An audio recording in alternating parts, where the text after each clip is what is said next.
Bonjour à tous. Je continue à vous partager des extraits du volume de bioéthique de Monseigneur Elios Greccia.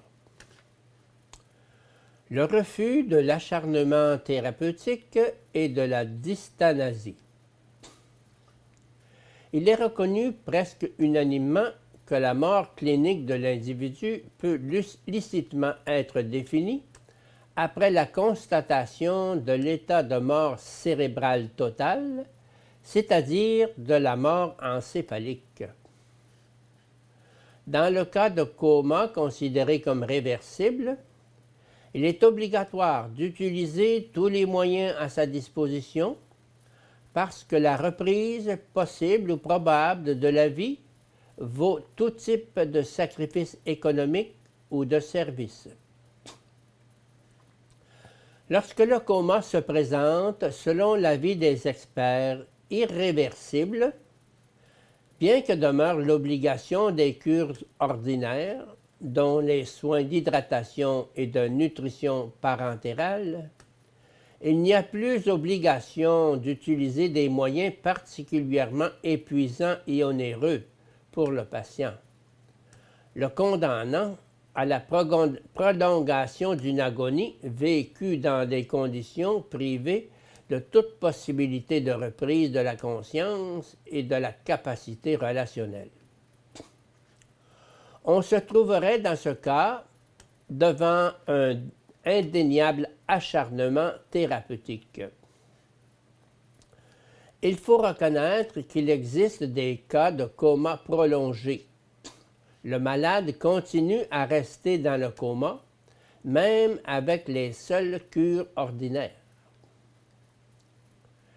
Il ne faut pas oublier que l'acte existentiel et personnel qui soutient chez l'homme la vie végétative, sensitive et relationnelle est unique. Aussi, il ne semble pas, selon nous, possible d'introduire une distinction entre vie humaine, comprise comme vie biologique, et vie personnelle, comprise comme vie de relation.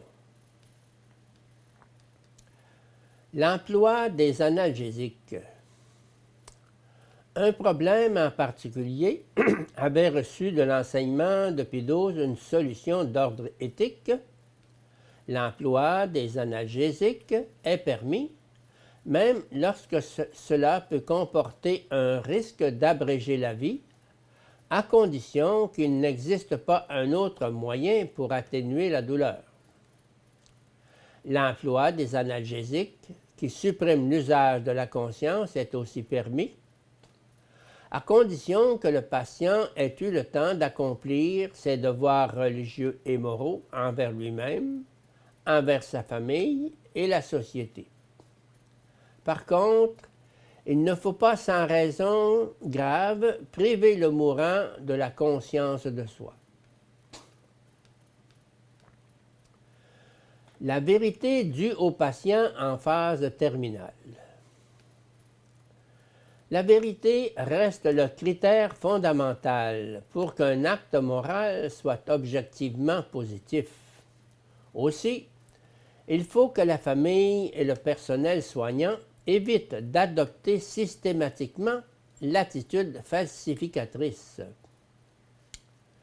Le mensonge systématique n'est pas utile au patient, qui a le droit à l'information et également à la préparation à la mort digne.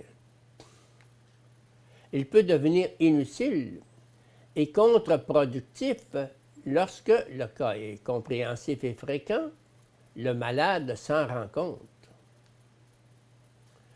La littérature confirme que la vérité, lorsqu'elle a été adéquatement présentée et qu'elle a été comprise, a engendré une réaction positive tant sur la psychologie et la spiritualité du patient que sur les membres de la famille. D'ailleurs, le droit à l'information est inclus dans toutes les propositions de liste des droits des malades, et bien que sous certaines conditions, il est également pris en considération pour le malade en phase terminale.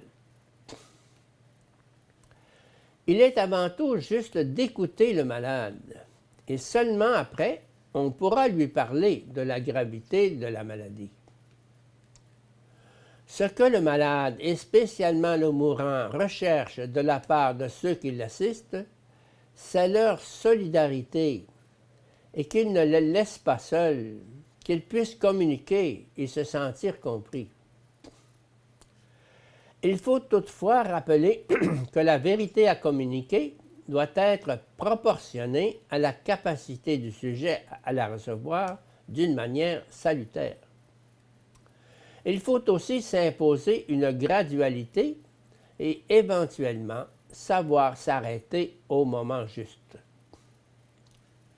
Il n'est jamais nécessaire d'enlever tout espoir, étant donné qu'il n'existe pas en réalité de prévision absolue en médecine.